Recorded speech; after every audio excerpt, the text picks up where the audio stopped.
Good morning. Is my microphone on? Good morning. Good morning, everyone. Good morning, Faith. Good morning, Raspberry Mojito Girl. It's Coffee Moaning. It's Friday. It's sunny in London. I thought it was going to rain all weekend. It's just been, I thought we were sort of going to be in a deluge. How is everyone? Friday morning. Hashtag Friday. Hashtag Friday. It's Friday. It's Friday. It's Friday.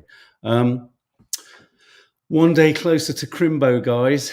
Oh, my Lord. And you may be wondering why I'm facing around this way now. You may well be wondering. Because, of course, even though the curly Grinches of Croydon are seeking to make Christmas all their own, we are not allowing it to happen, are we? I did a family guests members live last night. A number of you won some cards.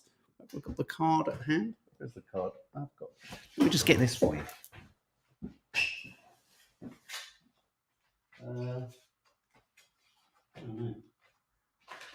No, I haven't got a card. Oh, yes, I have.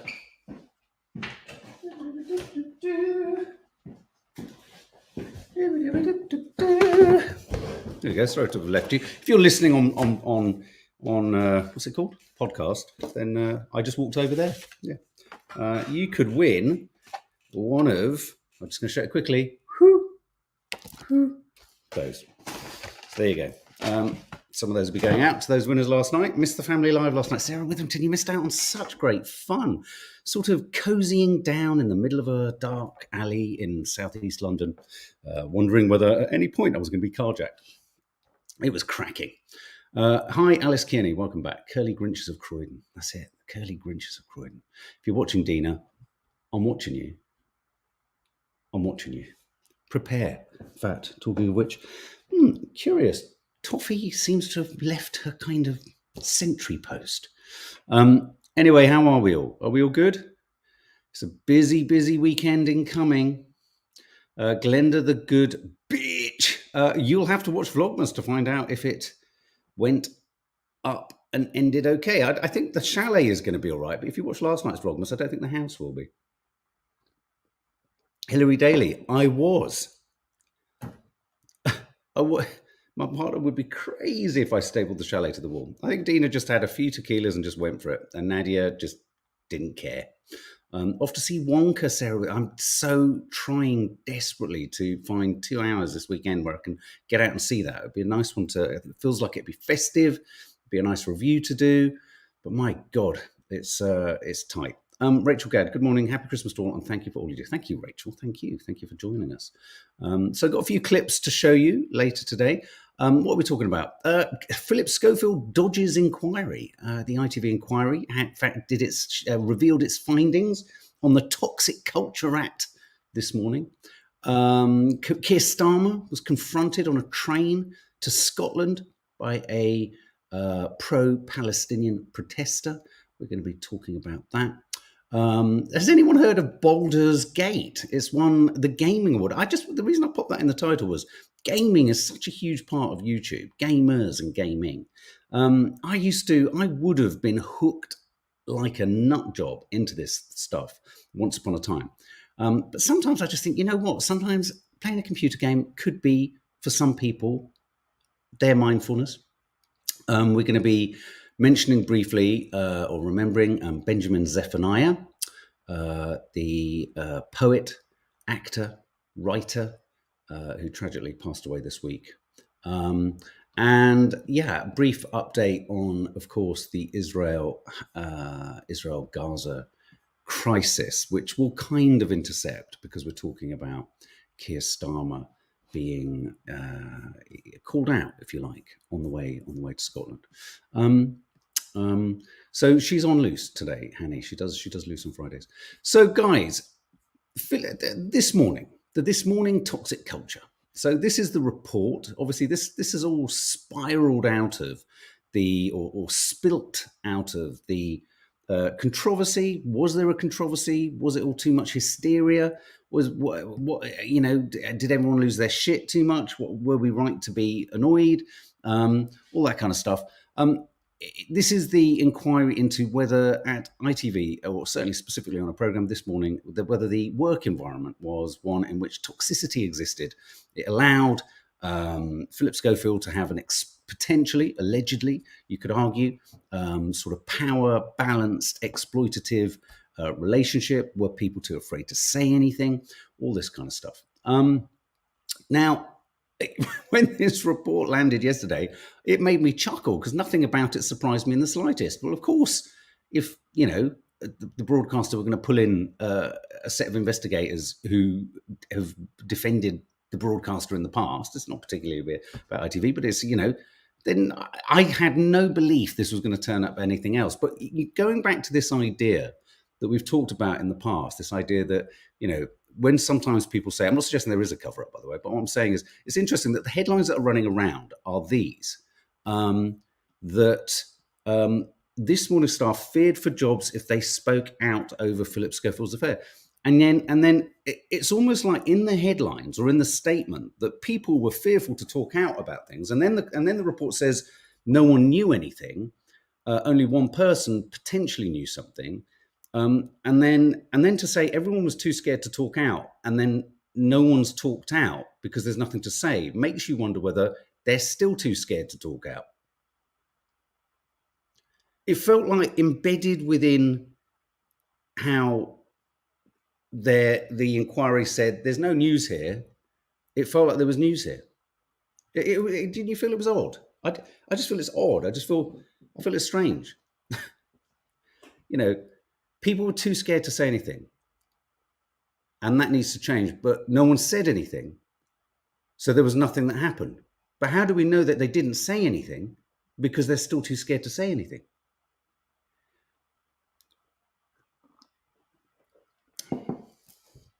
Do you know what I mean?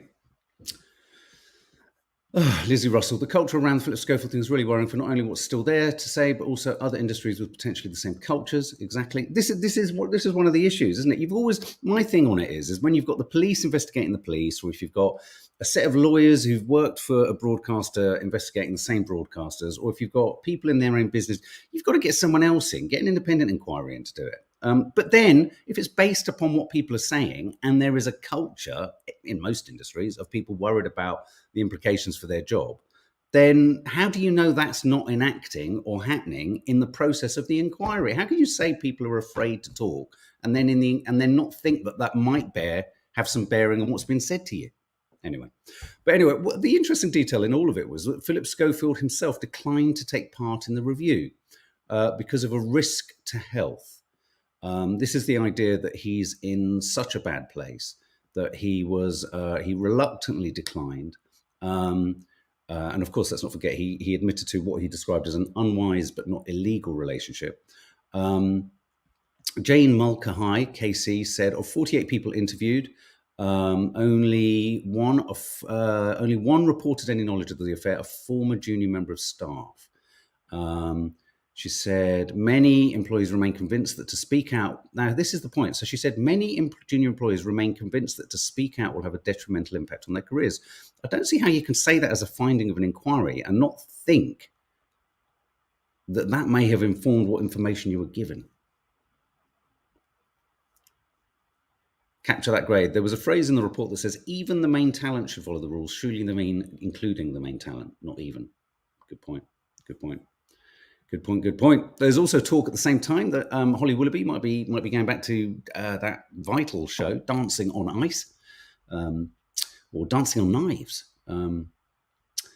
Lizzie Russell, understandably hard for him, but can you imagine how the young man feels who has this on him for the rest of his career and others involved? She does talk in the report about how, whilst Philip Schofield certainly was there in a sort of assisting role at the beginning of this runner's arrival at ITV, that the runner in question very much moved up the rungs of their own accord.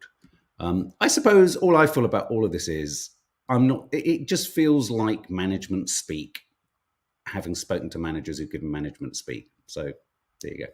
That's what I think. Right, I'm going to show you a clip now, and I want you to tell me what you think of this. Where is this? This was yesterday on a train heading up to Glasgow, but certainly for a fundraising event for the Labour Party.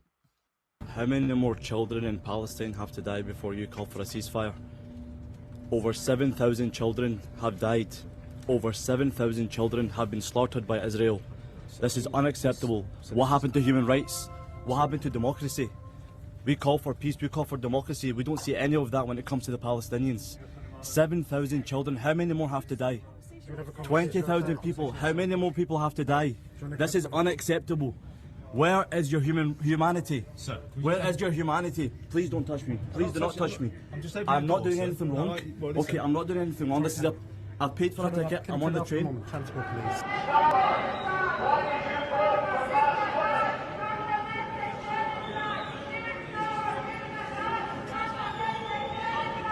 Starmer, why did you vote for continued killing? Starmer, why did you vote for continued genocide? Starmer, why did you vote for continued genocide? Starmer, can you not hear? Why did you vote?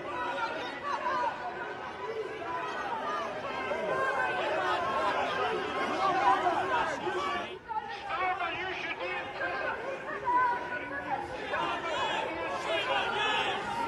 Starmer, you should be in jail. Shame on you! Shame on you!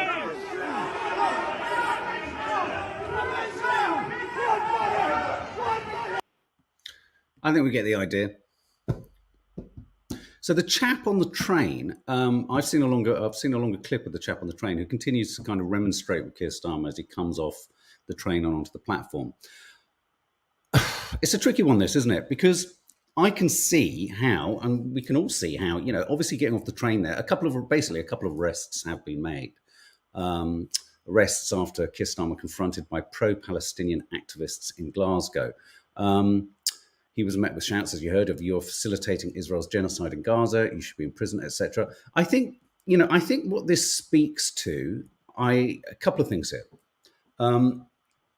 It must be incredibly worrisome if you get off a train and you're surrounded by crowds like that. Now, I think it's pretty. I'll tell you what I was surprised by.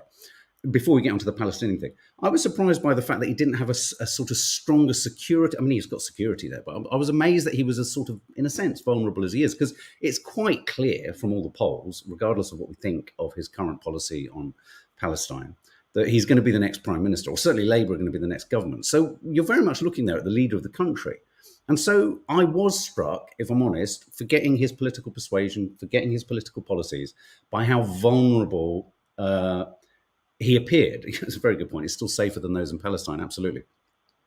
And I think this speaks to something or a number of things that are very important. And it raises and the guy who remonstrates with him on the train mentions a couple of really important things. Aaron Bullimore saying Keir should be in prison is extreme. He's not responsible for the situation in Gaza or how we respond to it, but not surprised at the protest. Keir sticks to the middle.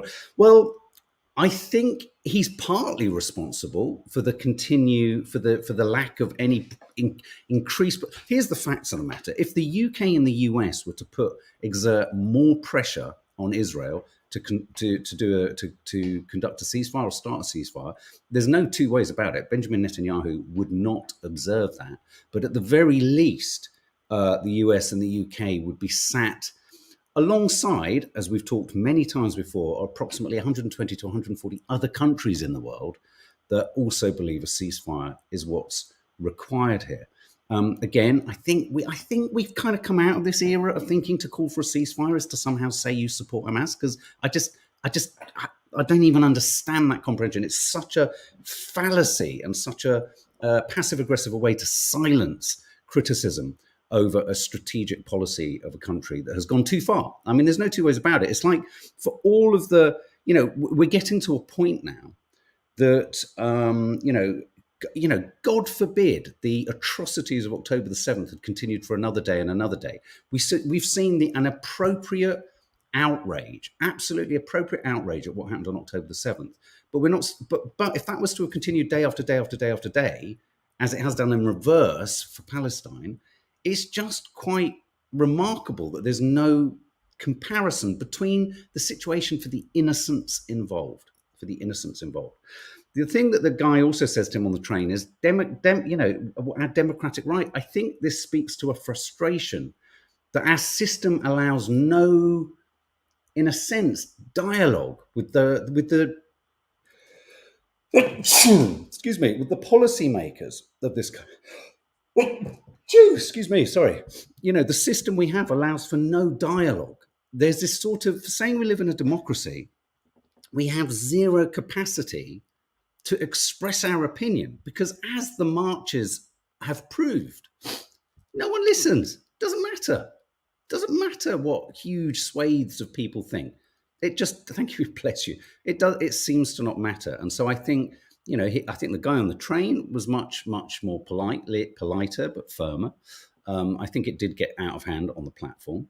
But there is literally, so this idea, so this kind of this move around all sorts of things. I mean, we've been very critical of Just Stop Oil's tactics, not the idea. The idea of Just Stop Oil is brilliant, but the attacking paintings, I don't get it.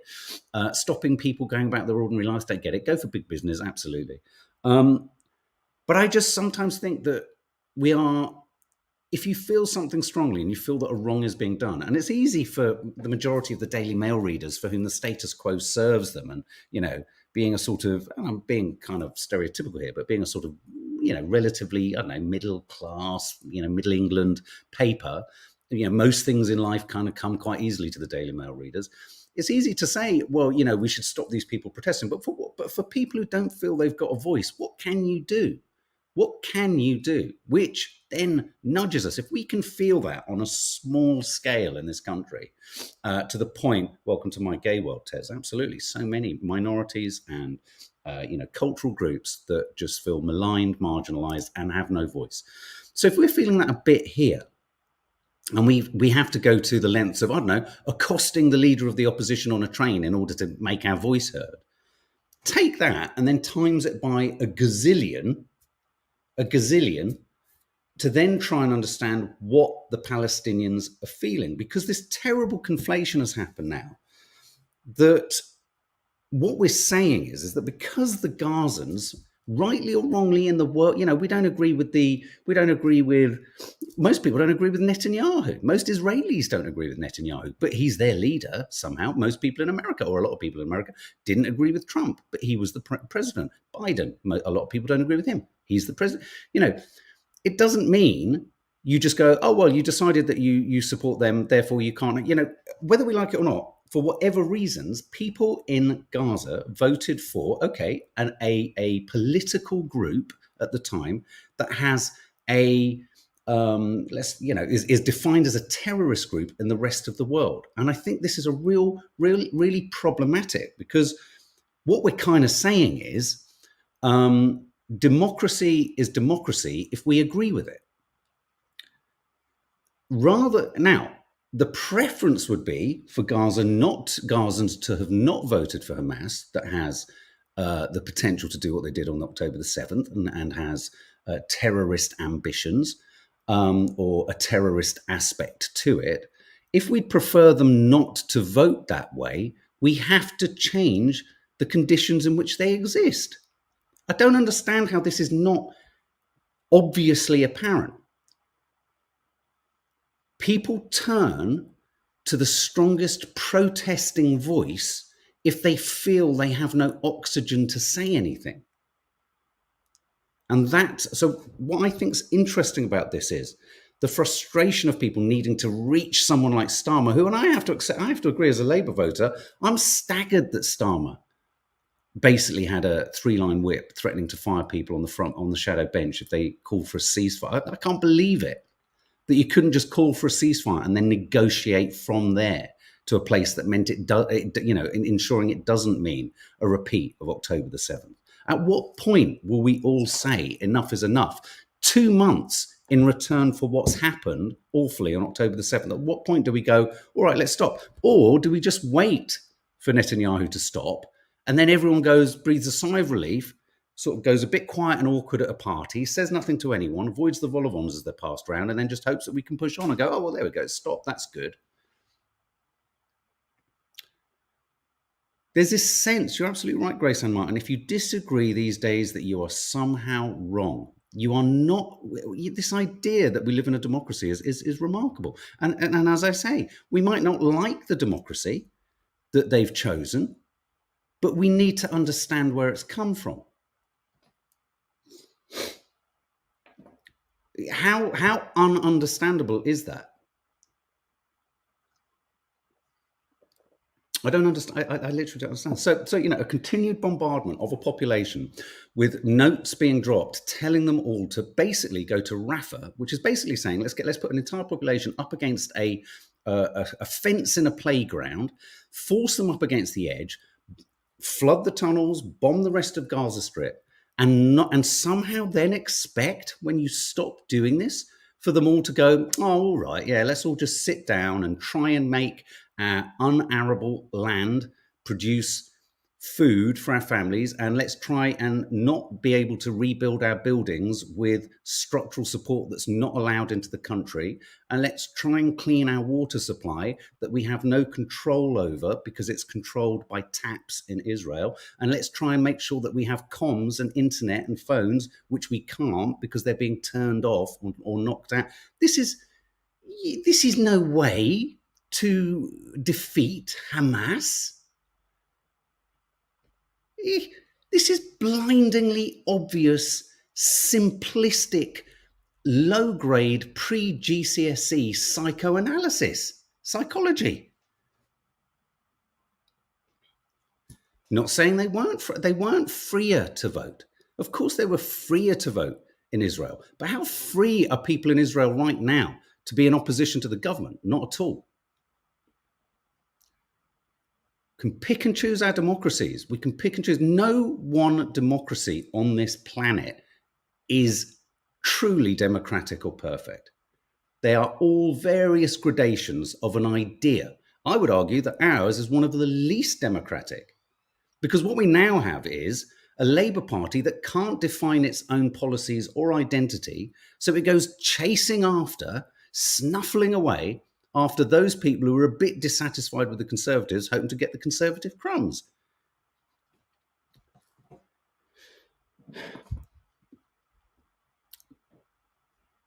I think it's an interesting word you use there, Francesco. I get what you're saying. Freer in Israel absolutely freer in Israel to vote for what they want to vote for. I mean, you have so many children have died there. I mean, we've got an entire generation of various ages coming through this crisis who are going to essentially go, where's mum? Where's dad? Where's brother? They were killed in the, what are we going to call this? The 2-month war, the 3-month war? What? And they're going to go, oh, okay. Oh, all right. That's fine. Yeah, we'll just live, peace.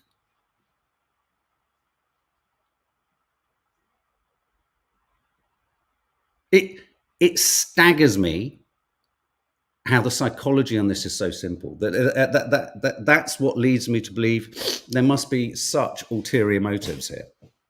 No, I get what you meant, Francesco Bastos. Absolutely. What I meant with Israel being free to vote and Palestine is that I blame Israel. No. I mean, this isn't about blame. I agree. It's a fallacy to suggest that the choices the Palestinians have made in their governance or self-defense, because let's not forget, it's an occupied territory. It's a fallacy to suggest that the decisions they've made about their leadership have been made in the idyll of sitting in a garden square casting a vote. It's just madness. It's madness. So what am I trying to say about Keir Starmer? I'm profoundly disappointed by him. He is going to be the next Prime Minister of this country because Rishi Sunak has just guaranteed that by his yet further philanderings around the Rwanda deal. I mean, what an absolute load of nonsense. I just am staggered. I'm staggered, disappointed, and offended, actually, by Starmer being unable to even step towards the word ceasefire after 2 months. I mean, it's getting to the point now, with each day that goes by, I look at my watch and almost go, come on. It would be far too late and it wouldn't change my opinion on you, but surely there's got to come a point where it can start to kick in, no? I think it's outrageous. And so what I'm trying to say is, there was a definite threat on the concourse there. I could see how that would be very nerve-wracking for Starmer. But I wonder whether he walks away from something like that thinking, wow, why are these people feeling this strongly? What am I not doing right in relationship to them? Or does he just go away thinking that was irresponsible, outrageous, and we need to do more to kind of protect me?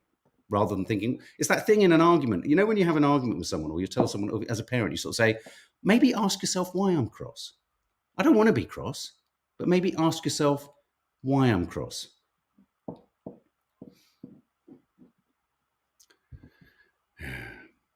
Okay, let's move on to lighter things. Well, lighter things. Before we move on to really light things, let's talk about Benjamin Zephaniah. Benjamin Zephaniah, Handsworth, he was born in Handsworth. I was born in Handsworth, bizarrely. Benjamin Zephaniah, what a character, what a guy. Tragically died yesterday or the day before. 8 weeks ago, diagnosed with a brain tumour. And so that was a fast descent. One of those sort of emblematic, sort of, what do you call them? Sort of icons, national treasure. And what I love about him was he didn't seek to become one, and he didn't seek to be comfortable like one. I think he turned down an OBE on principle. He was a poet. He was a writer. You may have seen him. He often popped up on television. Certainly in the 80s and 90s, he would pop up sort of reading poetry on things like Wogan, I think, and things like that. He would appear in shows. He's often in cultural shows and what have you. But he was also, obviously, more recently, he had a role in Peaky Blinders. But I was talking to someone who knew him, a friend of a friend who knew him, and they were just talking about how important he was for Black people in the UK, in that he talked a lot in his work and a lot in a lot of his kind of poetry about the importance to be who you are and not being ruined or wrecked by fame or success. And he talked a lot about how it was easy to get sort of lured into, the trimmings of success and fame and notoriety. As a Black person, he felt it was really important to stay rooted, to stay in direct connection with where you came from. Here's his poem, Bought and Sold, is quoted here in one of the obituaries. Smart big awards and prize money is killing off Black poetry. It's not censors or dictators that are cutting up our art. The lure of meeting royalty and touching high society is damping creativity and eating at our heart. His point there being, it's easy for successful people of color to get sucked into the system, in a sense, and become part of the very system that is essentially kind of, struggles with diversity. I mean, his point in his rejection of his OBE was he sees the royal family as a manifestation of imperialness. And he said it would be I don't even think he felt particularly angry about it. But he said it would be hugely, I'd be hypocritical to accept an OBE. So I just think he provided, I had a sense, because hearing his voice, it's that sort of Birmingham Brummy voice, hearing that voice, it must have been, and I speaking to a couple of people, you sense that he was an incredibly inspirational and important person. It's that thing, isn't it? That thing of thinking, wow, I can see someone of my culture in that position, also championing, lyricism and words usage and poetry and writing, rather than simply, the kind of socially afforded stereotypical bit that predominantly white culture allows for. Let me just sort out Toffs.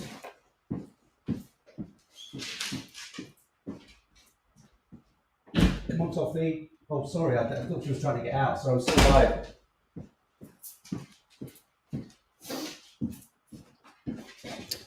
Oh, sorry, I thought Toffee's in there.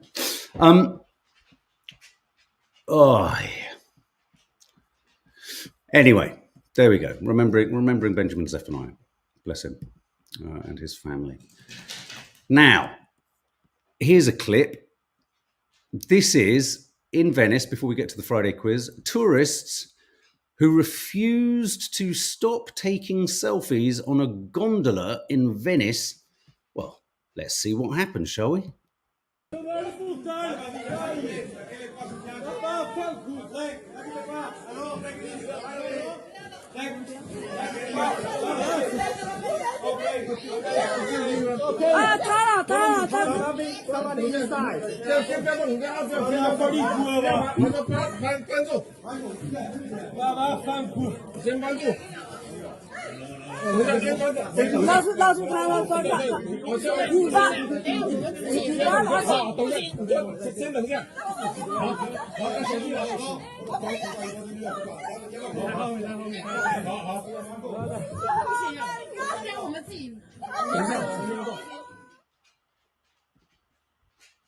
Quite funny.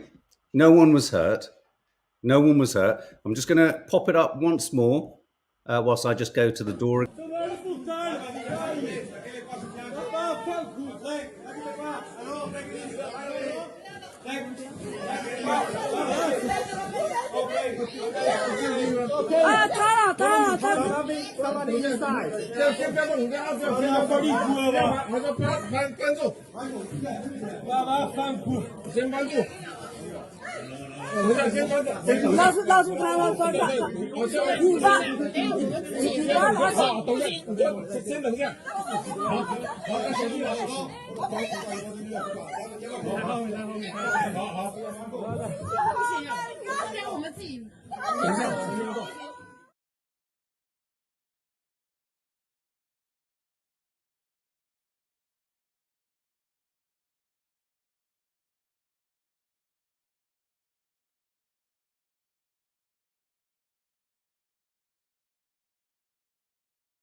Isn't there excrement in the canal? My God. There's a thought. It is dangerous, isn't it, to fall into the waters of Venice? And another, well, I say this isn't funny, but this was a clip that came out of who likes Chevy Chase? Chevy Chase, he was rolled on. I don't think he was rolled on in a wheelchair because he needed the wheelchair. I think it was a comic strip. Then this is what happened was he was at a National Lampoon kind of vacation, get together. Chevy Chase, another glitch, standing on stage with his hat on there. And then what happened?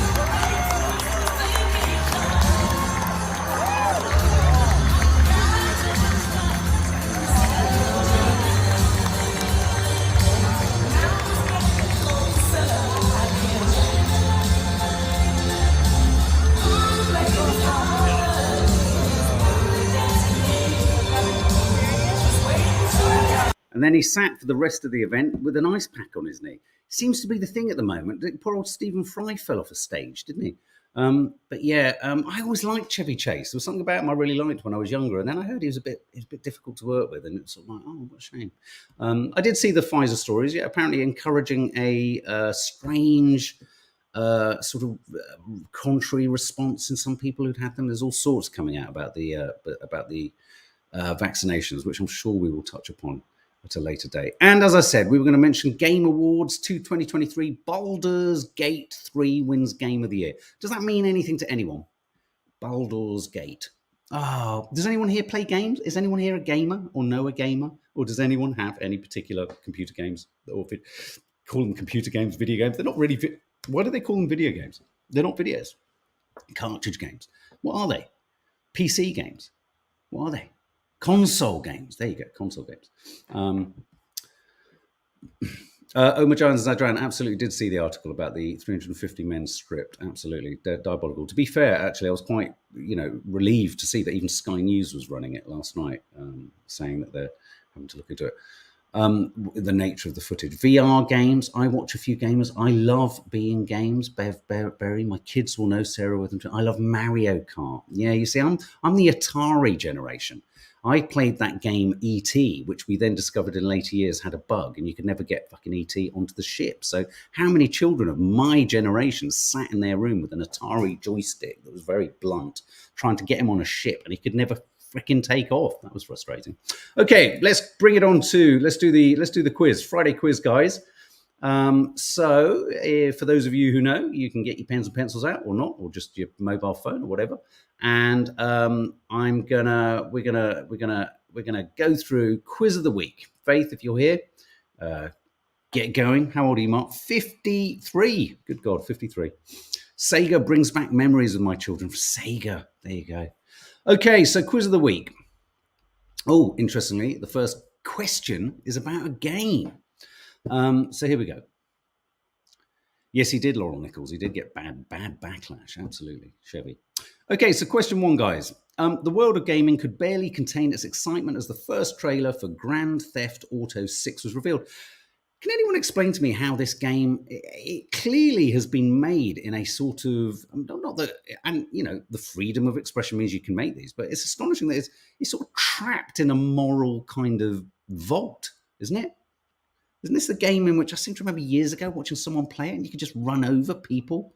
You can just run over sort of pedestrians. Weird.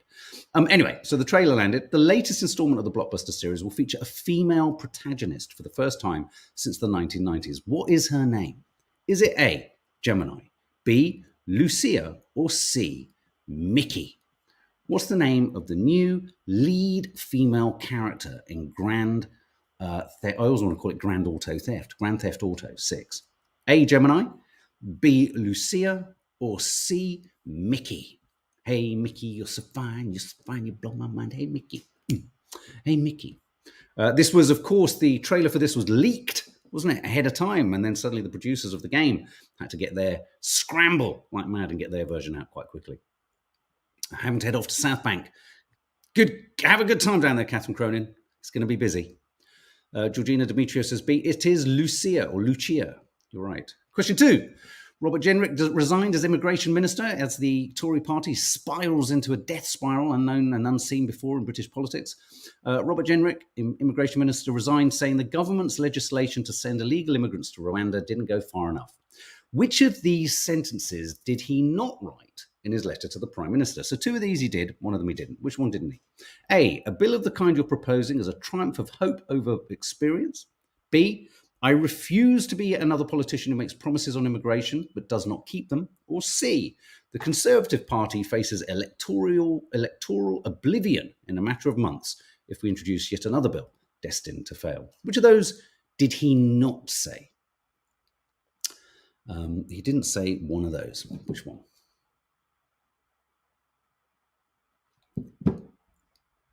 And the correct answer is C. Raspberry Mojito Girl, you're right. Question 3. Top models, designers, celebrity guests, and Hollywood stars braved the London weather to attend the annual British Fashion Awards at the Royal Albert Hall. Did you know that? Who won this year's Outstanding Achievement Award? Was it A, designer Charlotte Tilbury, B, Vogue editor Edward Enninful, or C, designer Valentino Garavani? Wow. Was it A, designer Charlotte Tilbury, B, Vogue editor Edward Enninful, or C, designer Valentino Garavani? Which of those won this year's Outstanding Achievement Award? Good God, I don't know any. Well, I know Charlotte Tilbury. That's about it. Carl Hatcham says A. Bev Berry says C. It is, in fact... Oh, Julie, you're changing your mind a lot there. Tez says A. Ellen Gray. It's C, designer Valentino Garavini. Question 4. A medieval tower in the Italian city of Bologna that leans by as much as its famous counterpart in Pisa was sealed off because it might collapse. But what is the tower's name? Is it Asinelli, A, Gallusi, B, or Garisenda? C. Sorry for my pronunciation, Italians here. Is it A, Asinelli, B, Galluzzi, or C, Garisenda? Which of those is the name of the tower in Bologna that looks like it's going to fall over? I didn't realize there are 20 towers in Bologna. Wow. And moving on. Oh, C. It was C. Sorry. Question 5. The Trafalgar Square Christmas tree, a traditional centrepiece of London's festive celebrations, was unveiled. The tree is an annual gift from Norway for supporting the country through World War II. But in which year did the tradition of Norway sending us a really crap-looking tree start? Was it A, 1945, B, 1947, or C, 1951? A little bit of logic here might prevail and get the right answer. When did the tradition of a shit Norwegian tree being sent to Trafalgar Square start? Was it A, 1945, B, 1947, or C, 1951? Faith Goodman banging in on the correct answer there. It's B, 1947. Question 6. Tributes were paid to Sandra Day O'Connor, the first woman to sit on the US Supreme Court, who died aged 93. By which president was she appointed? Was it A, Jimmy Carter, B, Gerald Ford, or C, Ronald Reagan? I guessed, and I guessed wrong. It certainly wasn't Donald Trump. He wasn't anywhere to be known or seen. He was just a little sparkle in his father's eye. The answer there is Ronald Reagan. Question 7, final question. A learner driver failed their theory test 59 times before passing. It was revealed. According to Department for Transport figures, what percentage of people sitting the theory test passed last year?